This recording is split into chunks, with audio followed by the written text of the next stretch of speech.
चंद्रयान-3 ने पकड़ी परछाई, इसरो में हड़कंप। दोस्तों, चंद्रमा हमेशा से रहा है रहस्यों के घेरे में। कईयों ने वहां पर एलियन शिप्स देखने की बातें कही हैं। कईयों ने वहां पर एलियंस के दिखे जाने की बातें कही हैं। कईयों ने यह कंस्पिरेसी थ्योरी दी कि वहां पर एक सीक्रेट एलियन बेस है। कईयों का यह कहना है कि वहां पर अमेरिका ने अपना सीक्रेट बेस बना के रखा है। लगातार होती इन साइटिंग्स के बाद अब जैसे दो यान पहुंचे हैं, एक चंद्रयान-3 और लूना 25 लगातार वीडियोस भेज रहे हैं, लगातार वहां से फोटोग्राफ्स आ रहे हैं और उसके बाद शुरू हो रही है कॉन्स्पिरेसी थ्योरीज की एक नई श्रृंखला। क्या धरती के परे जीवन मौजूद है? एक ऐसी ही तस्वीर और भेजी है चंद्रयान-3 ने, जिसे देखकर इसरो के भी रोंगटे खड़े हो चुके हैं। है वो नॉर्मल सी तस्वीर, लेकिन उसके अंदर भी कुछ चीजें दिखाई दे रही हैं। यहां बात हो रही है परछाई की। परछाई में किसी एलियन सभ्यता के बसने की संभावना की।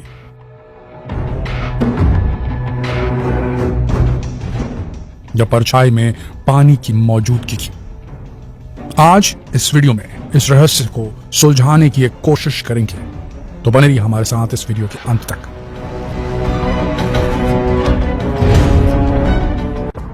15 अगस्त सन 2023 ये वो तारीख थी जब चंद्रयान-3 बेहद करीब पहुंच चुका था चंद्रमा के सतह के, और उस वक्त उसने एक वीडियो कैप्चर किया। अब चूंकि वहां से डेटा रेट बेहद कमजोर है, तो वहां पर वक्त लग गया उस वीडियो को रिलीज होने में, लेकिन ये वीडियो देख सकते हैं आप, बेहद क्लियर और बेहद परिष्कृत सा दिख रहा है। इसमें कई सारे जो हैं क्रेटर्स आप देख सकते हैं, कई सारी परछाइयां दिख रही हैं यहां पर, और इन परछाइयों में देखने पर आपको समझ में आएगा कि कुछ भी छुपा हो सकता है। वहां पानी भी हो सकता है, वहां वैल्यूएबल रेयर अर्थ एलिमेंट वहां मौजूद हो सकते हैं। जेनेसिस थ्योरी यानी कि लूनर जेनेसिस यानी कि चंद्रमा की उत्पत्ति की थ्योरी ये भी कहती है कि चंद्रमा धरती का ही एक हिस्सा है, जो एक बड़े पिंड के टकराने से धरती की सतह से अलग हो गया और एक अपना ही पिंड उसने बना लिया और सैटेलाइट बनकर, एक उपग्रह बनकर चक्कर काटने लगा पृथ्वी के। तो धरती पे उस वक्त जब धरती की उत्पत्ति हुई थी, जब धरती बनी थी, धरती ठंडी हो रही थी, उस वक्त उसके अंदर जो रेयर अर्थ एलिमेंट थे वो चंद्रमा के अंदर हो सकते हैं, ये भी कहा जाता है। तो वहां पर इन परछाई वाली जगहों में वो हो सकता है, वो रेयर अर्थ एलिमेंट है। साथ ही भी बात कही जाती है कि एलियंस की बसाहट भी हो सकती है। हालांकि इसकी गुंजाइश बेहद कम है, लेकिन कंस्पिरेसी थ्योरी वाले ऐसा ही कुछ कहते हैं। कई सारी तस्वीरें, कई सारी साइटिंग्स आने के बाद दुनिया की निगाह इन पर पड़ती है। आपको बता दें दोस्तों, ये जो तस्वीर, जो वीडियो खींची है चंद्रयान-3 ने, उसमें एक तस्वीर जो आई है वो है lander position detection camera LPDC से। अब ये लैंडर पोजीशन डिटेक्शन कैमरा करता क्या है? ये बेसिकली लैंडिंग के वक्त सबसे महत्वपूर्ण काम करने वाला है चंद्रयान-3 के लिए, जैसे कि आप इसके नाम से समझ सकते हैं, लैंडर पोजीशन डिटेक्शन कैमरा। यानी कि ये लैंडर की पोजीशन डिटेक्ट करेगा, लूनर सरफेस यानी कि चंद्रमा की जमीन के सापेक्ष कितनी दूर है चंद्रमा की सतह, उसको डिटेक्ट करके लैंडर की पोजीशन क्या है, ये लैंडर के ऑन बोर्ड कंप्यूटर को ये डेटा सप्लाई करेगा, और उसके ऑन बोर्ड कंप्यूटर में मौजूद जो एल्गोरिथम फीड किया गया, जो AI फीड किया गया, आर्टिफिशियल इंटेलिजेंस, वो ये डिसाइड करेगा मेरी दूरी इतनी है, चंद्रयान-3 की दूरी सतह से इतनी है, तो मुझे अगला डिसीजन क्या लेना है, गति बढ़ानी है, गति कम करनी है, एंगल चेंज करना है या क्या करना है, वो डिसाइड करेगा।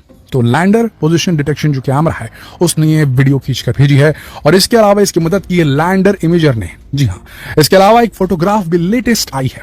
जब 18 अगस्त को, 17 अगस्त मान के चलेंगे, 17 अगस्त को जब लैंडर और प्रोपल्शन मॉड्यूल अलग हुए, उस वक्त ये तस्वीर खींची गई थी, जिसमें साफ साफ नजर आ रही हैं वो परछाई वाली जगहें, जिनमें 3 क्रेटर्स नजर आ रहे हैं, जिसे नासा ने भी कंफर्म किया कि हाँ ये वही क्रेटर्स हैं। फेब्री crater, Giordano crater, Bruno crater और हार्खेबी जे क्रेटर। दोस्तों, ये क्रेटर जो हैं इनके अंदर पानी होने की बात कही गई है। जो परछाई है इन क्रेटर्स के अंदर, यहाँ छिपा हो सकता है पानी और छिपे हो सकते हैं बेहद बहुमूल्य पदार्थ, बेहद बहुमूल्य एलिमेंट्स, क्योंकि इन छेदों की बनावट कुछ इस तरीके से हुई है। यूं कह सकते हैं इन क्रेटर्स की उत्पत्ति कैसे हुई है। जब अंतरिक्ष से उल्कापिंड आकर टकराए, एस्टेरॉइड टकराए, माइक्रो मीटियोराइट्स टकराए, इवन डेड हो चुके कॉमेट्स जब टकराए चंद्रमा की सतह से, तो अपने साथ अपनी एलिमेंट का एक अलग ही ग्रुप लेकर वो आए होंगे और वो वहां डिपॉजिट हो गया होगा। और डेफिनेटली इन क्रेटर्स के अंदर काफी ज्यादा कॉम्पोजिशन मिलेगा इनका, और यहां पर हम खुदाई करके काफी बहुमूल्य चीजें निकाल सकते हैं। हालांकि जो माइनिंग का काम है, मून माइनिंग कह लीजिए, स्पेस माइनिंग कह लीजिए, ये आज की तारीख में बेहद मुश्किल और बेहद कॉस्टली अफेयर है, काफी ज्यादा खर्चीला सौदा है। लेकिन हाँ, धीरे धीरे इसकी टेक्नोलॉजी डेवलप होनी शुरू होगी।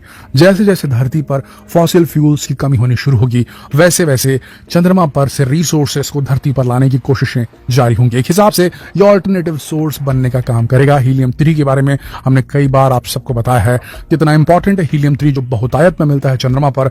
धरती पर ये रेयर है, दुर्लभ है, और हीलियम 3 वो चीज है जिससे हम उस केमिकल रिएक्शन को कंट्रोल कर सकते हैं जिससे हम सबको ऊष्मा मिलती है सूर्य से। जी हाँ, सूर्य पर होते न्यूक्लियर फ्यूजन रिएक्शन को धरती पर कंट्रोल किया जा सकता है इसी चंद्रमा पे मौजूद हीलियम 3 की वजह से, जिसका इस्तेमाल हम कर सकते हैं ऊर्जा जनरेशन के लिए, एनर्जी को बनाने के लिए, और उसका इस्तेमाल गाड़ियों, फैक्ट्रियों और दुनिया भर की चीजों में किया जा सकता है। और ये एकदम क्लीन एनर्जी रहेगी, इसमें कोई पोल्यूशन भी नहीं होगा।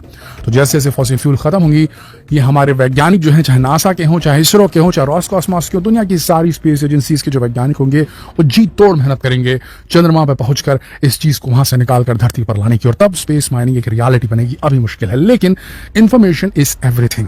इंफॉर्मेशन बेहद जरूरी है और इस काम में चंद्रयान 3 जुटा हुआ है। बात करते हैं लाइफ आउटसाइड अर्थ की, तो यहां तो बहुत मुश्किल है।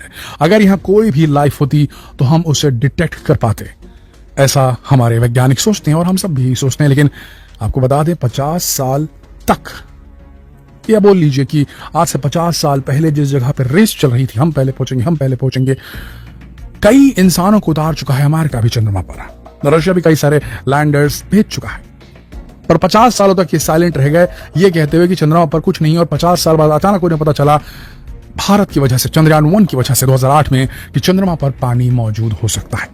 ठीक इसी तरीके से हो सकता है हमारी आंखों में न नजर आया हो, या हम वहां पहुंच नहीं पाए हों, और जीवन किसी न किसी फॉर्म में पनप रहा हो धरती से दूर, हमारे ही सौरमंडल में, जिस पर न हमारी नजर पड़ी, न हम उसे डिटेक्ट कर पाए। क्या यह संभव है? क्या आप ये बिलीव करते हैं कि हमारे सौरमंडल में भी किसी ग्रह, किसी उपग्रह, या किसी ग्रह के उपग्रह, फॉर एग्जांपल धरती का उपग्रह चंद्रमा है, उसी तरीके से मार्स का उपग्रह फोबोस है, और उसी तरीके से शनि ग्रह के भी बहुत सारे जो हैं उपग्रह मौजूद हैं, और वहां पर कई जगहों पे बताया जाता है पानी भी मौजूद है। हम वहां पहुंचे तो हैं, वहां की स्टडी भी की है, लेकिन काफी दूर से। क्या वहां करीब पहुंचकर एक अलग अप्रोच को ध्यान में रखते हुए, एक अलग एंगल से स्टडी करते हुए वहां पर जीवन के अस्तित्व की खोज नहीं की जा सकती? देखिए दोस्तों, ये ब्रह्मांड बेहद वृहद है। ये बात तो सच है कि हम इतने लकी नहीं हो सकते कि इस ब्रह्मांड में सिर्फ हम ही हैं जो इंटेलिजेंट हैं। ऐसी अलग अलग प्रजातियां जरूर होगी इस ब्रह्मांड में, हम ये कह सकते हैं। हाँ, हमारी पहुंच वहां से बेहद दूर है, लेकिन सबसे पहले हमें शुरुआत करनी होगी हमारे ही सौरमंडल से। हमने अभी उसे ही ठीक ढंग से समझा नहीं है। चंद्रयान 3 और लूना 25 ये 2 बड़े साहसी कदम हैं उसी दिशा में, जहां हम धरती से बाहर एक और धरती बसाने की खोज में निकलेंगे, और शायद इस खोज के दौरान हमारी मुलाकात कुछ ऐसे जीवन के नमूनों से हो जिसे हम सोचते थे कि हमारे पड़ोस में कभी पनप ही नहीं सकते, या पनपे भी होंगे तो हमें इसकी जानकारी कैसे नहीं होगी भला? सोचने वाली बात है। खैर, आप लोगों को मालूम है या नहीं मालूम हम नहीं कह सकते, लेकिन अभी हाल ही में अगर आपने हमारे चैनल को सब्सक्राइब करके रखा होगा तो हमने 2 वीडियोस बनाई थी, उस पे व्यूज बेहद कम थे, शायद आप सब उसे नहीं देख पाए, लेकिन जाकर देखिएगा जरूर, चैनल को सब्सक्राइब जरूर कीजिएगा, नोटिफिकेशन बेल भी दबाइएगा। उस खबर में हमने बताया था कि इस तरीके से अमेरिका जैसे सुपर पावर कंट्री में एक बहुत बड़े विसल ब्लोअर ने, वो भी विसल ब्लोअर कोई ऐसा वैसा नहीं था, वो बड़ी बड़ी क्लासिफाइड फाइल्स का एक्सेस रखने वाला एक खुफिया एजेंट था जो यूएफओस पर काम कर रहा था। और वो है, उसने आकर के वहां की कांग्रेस के सामने, वहां की सरकार के सामने, वहां के पार्लियामेंट में बैठकर ये बताया था कि अमेरिकी सरकार से छिपाकर जो यूएस आर्मी है, जो पेंटागन है, उसने सीक्रेटली एलियंस के यान को अपने कब्जे में रखा हुआ है, और उनके पास बायोलॉजिक्स भी है, नॉन अर्थ बायोलॉजिक्स, यानी कि शरीर ऐसे जो धरती के नहीं है, यानी कि वो शायद एलियन ग्रह के प्लेनेट थे, ऐसा उन्होंने दावा किया था। पूरी की पूरी मीडिया जो थी यूएस की वो उस पर लगी हुई थी। आपने शायद उस खबर को छोटे फॉर्म में कहीं न कहीं देखा होगा।